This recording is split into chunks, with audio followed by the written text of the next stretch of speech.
मेरे प्यारे कीमियादानों, alchemist online में आप सब लोगों का फिर से वेलकम है। ऑनलाइन स्टडी बहुत ही tough and time consuming task है, लेकिन इसको specially for subject of chemistry मैंने थोड़ा सिंप्लीफाई किया है आप लोगों के लिए। आप लोगों के इसके साथ साथ कंसेप्ट्स भी क्लियर होते रहें, आप लोगों का टाइम भी बचता रहे और ये लेक्चर आप लोगों के पास हमेशा सेव रहें। इसके लिए आपको किसी के पास जाने की, कोई भारी फीसें भरने की, ट्यूशन पढ़ने की कोई ज़रूरत नहीं है। अगर आपको कोई कॉन्सेप्ट समझ नहीं आता तो ये बेस्ट प्लेटफॉर्म है आपके लिए to study free, priceless study, priceless learning of chemistry के लिए आप ऑनलाइन अल्केमिस्ट ऑनलाइन को ज्वाइन करें, सब्सक्राइब करें, ताकि आप लोगों के जो केमिस्ट्री के सब कॉन्सेप्ट्स हैं वो क्लियर हो सकें। घर बैठे हुए किसी के पास ना जाएं, ना किसी की कोई हेल्प लेनी पड़े सिवाय अल्केमिस्ट ऑनलाइन के। चलते हैं अपने टॉपिक की तरफ। 9th क्लास का आज जो हम टॉपिक स्टडी करने जा रहे हैं वो है relative atomic mass and atomic mass unit. कीमियादानों, जैसे आपको पता है कि हर चीज़ का एक यूनिट होता है, हर चीज़ का एक मास होता है और उसका यूनिट होता है।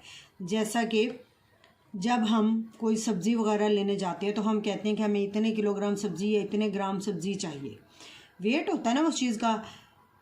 इसी तरह से हमारे जो एटम्स हैं, जो एटम जिनको हम देख भी नहीं सकते, इतने ये छोटे ज़रात हैं मादे के, मैटर के इतने छोटे पार्टिकल्स का मास कैसे मालूम किया गया वो आज हम पढ़ेंगे। एटम का मास तो जाहिर सी बात है, अंडरस्टूड बात है कि निकालना बहुत मुश्किल है, क्योंकि एटम बजाते खुद एक स्मॉलेस्ट पार्टिकल है, इतना स्मॉल पार्टिकल है कि उसको आज तक किसी ने नहीं देखा। तो उसको देखने के लिए इलेक्ट्रॉन माइक्रोस्कोप का यूज़ किया गया है, लेकिन इतने छोटे पार्टिकल का हम मास नहीं फाइंड आउट कर सकते। इसके लिए एटम इतना छोटा पार्टिकल है कि उसका मास हम किसी इंस्ट्रूमेंट से, किसी आले से डिटरमिन नहीं कर सकते। जिस तरह हमने किसी चीज़ का वेट करना होता है उसके लिए भी इंस्ट्रूमेंट है, कोई छोटी सी छोटी चीज़ हमने मेजर करनी है उसके लिए इंस्ट्रूमेंट बनाए गए हैं, लेकिन एटॉमिक मास, एटम का मास मेजर करने के लिए, मापने के लिए कोई इंस्ट्रूमेंट अभी तक नहीं बनाया गया। इसलिए एलिमेंट के किसी भी एटम का मास जो है वो फिज़िकली डिटरमिन नहीं किया जा सकता। हाँ, लेकिन कुछ ऐसे इंस्ट्रूमेंट ज़रूर बनाए गए हैं जो एटम के मासेस को कंपेयर कर सकें। अब ये मासेस कंपेयर किससे होंगे? ये मासेस कंपेयर होंगे कार्बन 12 एटम से। कार्बन 12 कार्बन का वो एटम है, कार्बन के अंदर होते हैं आइसोटॉप्स, कार्बन के होते हैं आइसोटॉप जिनके एटॉमिक मैसेज डिफरेंट होते हैं। तो कार्बन का वो आइसोटॉप जिसका एटॉमिक मैस 12 है, इस आइसोटॉप से बाकी तमाम एटम्स के मैसेज कंपेयर करके निकाले गए हैं। इसीलिए एटम के मैसेज को हम एटॉमिक मैसेज नहीं बल्कि रिलेटिव एटॉमिक मैसेज बोलते हैं। क्यों? क्योंकि इसका रिलेशनशिप, इसका जो कंपैरिजन है वो किया गया है कार्बन 12 के एटम से। कार्बन के वो एटम्स जिनका एटॉमिक मास 12 है, इससे कंपेयर करके एटम के मास निकाले गए हैं कि अगर कार्बन का जो मास है 12 उसको एक यूनिट माना गया और बाकी जो एटम्स हैं उनको उससे कंपेयर करके उनके मैसेज निकाले गए। फ़र्ज़ करें एक एटम जिसका मास 24 है, उसको जब हम कार्बन से कंपेयर करेंगे तो उसके मास 2 यूनिट आएंगे, क्योंकि हमने कार्बन 12 से उस मास को कंपेयर करना है। कार्बन का 1 यूनिट 12 के बराबर है, तो उस एटम का 24 जो मास होगा वो 2 यूनिट होगा। मतलब जिस एटम का मास 24 ग्राम होगा वो कार्बन 12 से दुगना भारी होगा। इसी तरह से एटम के रिलेटिव एटॉमिक मास का जो कॉन्सेप्ट है ये अटेन किया गया, इसी को आगे फर्दर स्टडीज़ में यूज़ किया गया है। कार्बन 12 के साथ किसी एटम का जो कंपेयर करके जो रेशो निकाली गई उस एटम के मास की, उस रेशो को रिलेटिव एटॉमिक मास बोला गया। अब हमने निकाला कैसे एवरेज एटॉमिक मास? जैसे मैंने आपको पहले बताया कि कार्बन का वो आइसोटॉप जिसका एटॉमिक मास 12 था, उससे एटम का मास कंपेयर किया गया। उसके एटम के मास को कंपेयर करने के लिए कार्बन के 12 पार्ट्स किए गए। तो 1/12 पार्ट जो था कार्बन का वो 1 यूनिट माना गया और उसको दूसरे एलिमेंट के साथ कंपेयर करके कोई एलिमेंट का किसी दूसरे एलिमेंट का रिलेटिव एटॉमिक मास इस तरह से डिटरमिन किया गया। अदर जो एलिमेंट्स हैं ना, उनके जो मासेस हैं कार्बन 12 की निस्बत, इन मासेस को रिलेटिव एटॉमिक मासेस का नाम दिया गया, क्योंकि हमने इसको रिलेट किया किससे, कार्बन 12 से। इसीलिए इन एलिमेंट के जो हमने एटॉमिक मासेस डिटरमिन किए उनको हम बोलते हैं रिलेटिव एटॉमिक मासेस। अब जैसे हर चीज़ का एक यूनिट है तो एटॉमिक मास का भी यूनिट होगा, जिसको हम एटॉमिक मास यूनिट बोलेंगे। जैसे लेंथ का यूनिट मीटर एंड सेंटीमीटर होता है, टाइम का यूनिट सेकंड होता है। AMU सिंबल लिखा जाता है एटॉमिक मास के साथ, जो एटॉमिक मास का यूनिट है। अब जैसे मासेस, लेंथ का यूनिट मीटर भी होता है, इसी तरह से सेंटीमीटर भी होता है। Same is the case with atomic masses. Atomic mass का यूनिट AMU तो है, एटॉमिक मास यूनिट तो है, क्योंकि ये रिलेटिव एटॉमिक मास है। इसके साथ साथ एटॉमिक मास को अगर हम ग्राम्स में तब्दील करें ना, तो इन दोनों का जो ताल्लुक बनता है 1 atomic mass unit is equal to 1.66 into 10⁻⁻24 gram. जिस तरह से हम लोग कहते हैं ना कि 1 डज़न किसी भी चीज़ की, उसमें 12 यूनिट्स होते हैं उस चीज़ के। 1 डज़न पेंसिल्स हैं तो उसमें 12 पेंसिल्स होगी। सेम इसी तरह से 1 एटॉमिक मास यूनिट जो एटम की, किसी एटम के मास का 1 एटॉमिक मास यूनिट होगा, वो उसको अगर हम ग्राम में तब्दील करें तो ग्राम में उसको हम लिखेंगे 1.66 into 10⁻⁻24 grams. For example, atom के बेसिक पार्टिकल्स हैं ये प्रोटॉन, न्यूट्रॉन एंड इलेक्ट्रॉन। इनके मैसेज को एटॉमिक मास यूनिट में लिखें तो इस तरह से 1.0073 एटॉमिक मास यूनिट है। अगर इसी एटॉमिक मास यूनिट को हम कन्वर्ट करें ग्राम में तो वो 1.67 10⁻⁻24 आएगा। इसको आपने इससे मल्टीप्लाई कर देना है, 1.07 इससे मल्टीप्लाई करेंगे तो ये आंसर आ जाएगा। इसी तरह से mass of neutron 1.0087 atomic mass unit है। अगर इसके एटॉमिक मास यूनिट की बजाय हम मास का यूनिट ग्राम में लें तो वो ये आएगा 1.674 इंटू 10⁻⁻24 ग्राम। ये हासिल कैसे होता है, ये जो एटॉमिक मास यूनिट है इसको आप मल्टीप्लाई कर देंगे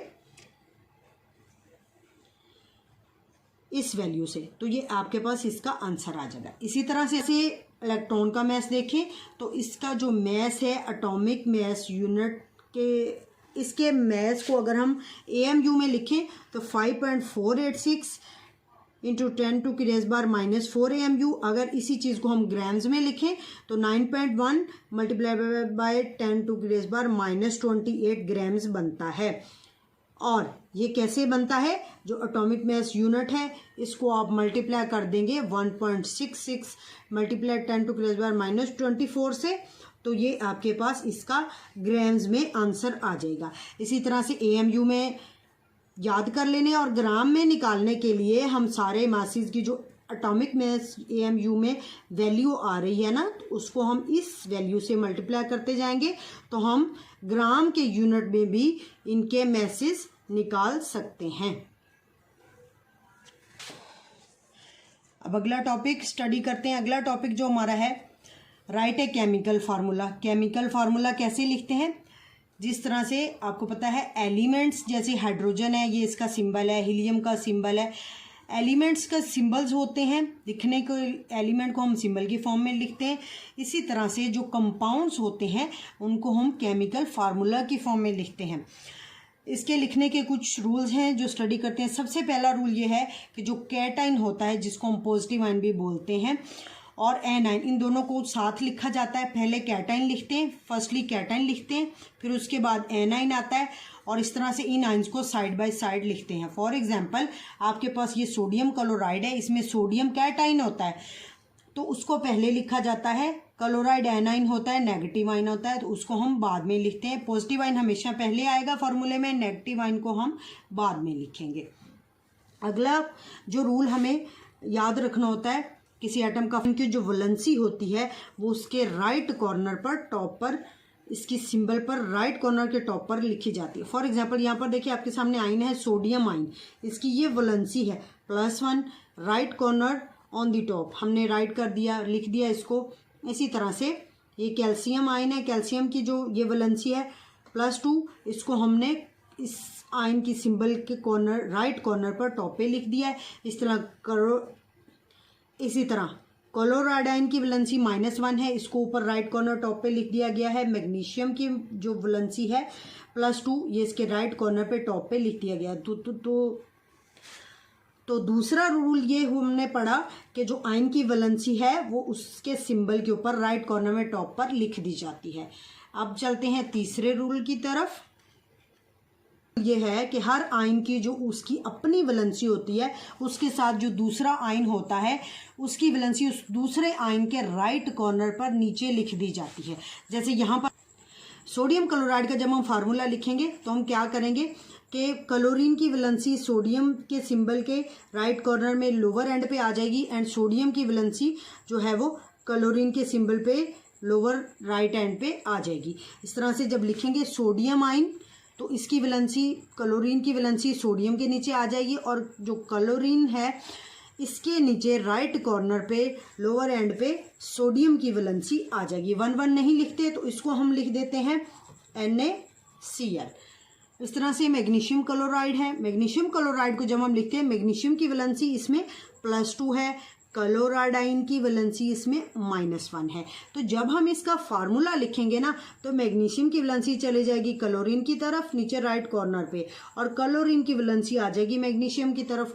इसी को हम क्रॉस एक्सचेंज मेथड बोलते हैं। तो इसका जब हम फार्मूला लिखेंगे इस तरह से लिखेंगे मैग्नीशियम 1 Cl2। तो ये 2 कौन सा है, ये मैग्नीशियम की वैलेंसी है। ये 1 कौन सा है, ये क्लोराइड आयन की वैलेंसी है जो इसके मैग्नीशियम के नीचे राइट कॉर्नर पे आ गई है। अगला रूल ये है कि अगर तो वैलेंसी सेम हो तो उनको फार्मूला में नहीं लिखा जाता। अगर वैलेंसी सेम होगी तो फार्मूला में नहीं लिखेंगे, लेकिन अगर वैलेंसीज डिफरेंट होंगी तो फिर वैलेंसीज जो है फार्मूला में नोट डाउन की जाती हैं, इंडिकेट की जाती हैं। वैलेंसीज को जाहिर करना पड़ता है फार्मूले में अगर वो डिफरेंट होंगी। तो कैसे करेंगे, चले पढ़ते हैं। जैसे हमने पीछे भी पढ़ा कि सोडियम क्लोराइड का इस तरह से फार्मूला लिखते हैं। इसमें सोडियम की वैलेंसी भी 1 है, क्लोरीन की भी 1 है, दोनों की सेम है, इसलिए वो कैंसिल आउट हो जाएंगे और फार्मूले में उन वैलेंसीज को शो नहीं किया जाएगा। लेकिन in case of magnesium chloride इसमें मैग्नीशियम की वैलेंसी 2 है, क्लोरीन की 1 है।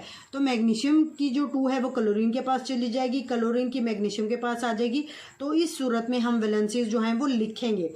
मैग्नीशियम की 1 है, मैग्नीशियम की 1 वैलेंसी या ना भी लिखें तो 1 तो अंडरस्टूड बात है कि हर जगह पर होता है। तो क्लोरीन के साथ ये मैग्नीशियम की जो वैलेंसी है वो आ जाती है जो 2 है। इसी तरह से मैग्नीशियम क्लोराइड का फार्मूला लिखा जाता है। अगला हमारा रूल ये है कि अगर इस फार्मूले के अंदर कोई रेडिकल आयन आ रहा हो, और से सुने रेडिकल आयन क्या है। रेडिकल आयन ऐसे आयन्स होते हैं जो सेवरल एटम्स पर मुश्तमिल होते हैं। इसमें सेवरल एटम्स पर मुश्तमिल आयन होते हैं। फॉर एग्जाम्पल सल्फेट, अब देखें 2 या 2 से ज़्यादा एटम जब मिलें और वो एक आयन की सूरत ले लें तो वो रेडिकल आयन है। इस तरह से सल्फेट है, यहाँ पर देखिए इसमें ऑक्सीजन एटम भी होता है, सल्फर भी होता है, दोनों कंबाइन मिलकर आयन बना रहे हैं तो इस आयन को हम बोलेंगे रेडिकल आयन। इसी तरह फॉस्फेट भी एक रेडिकल आयन है। इन रेडिकल आयन को लिखने का तरीका यह है कि जब फार्मूला लिखा जाता है तो बाकी सारे रूल वही फॉलो किए जाते हैं, वैलेंसीज को उसी तरह से लिखा जाता है। सिर्फ जब इन आयन्स को लिखते हैं हम, इन रेडिकल आयन्स को, तो इनको हम लिखते वक्त इनके गिर्द जो है वो पैरेंथेसिस यानी कि ब्रैकेट डाल देते हैं, स्मॉल ब्रैकेट। अब जैसे यहाँ पे देखें एल्यूमिनियम सल्फेट, इसमें जो एल्यूमिनियम की वैलेंसी +3 होती है, सल्फेट की -2, तो -2 एल्यूमिनियम के नीचे आ जाएगा, 2 एल्यूमिनियम के नीचे, और एल्यूमिनियम की वैलेंसी सल्फेट के नीचे, और सल्फेट के गिर्द आपने ये ब्रैकेट ज़रूर डालनी है जो ये जाहिर करती है कि ये एक रेडिकल आयन है। इसी तरह से कैल्शियम, फॉस्फेट इसी तरह से कैल्शियम फॉस्फेट, इसमें क्या है, जो फॉस्फेट है इसकी वैलेंसी 2 है, कैल्शियम की वैलेंसी भी 2 है, तो CaPO4 ट्वाइस।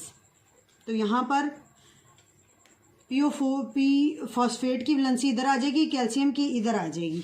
तो फॉस्फेट के गिर्द आप ब्रैकेट डाल देंगे जो ये शो करेगा कि फॉस्फेट एक रेडिकल आयन है। तो रेडिकल आयन के गिर्द ये ब्रैकेट लाजमी डालनी है। बाकी फार्मूले के रूल वही हैं जो हमने पीछे स्टडी किए।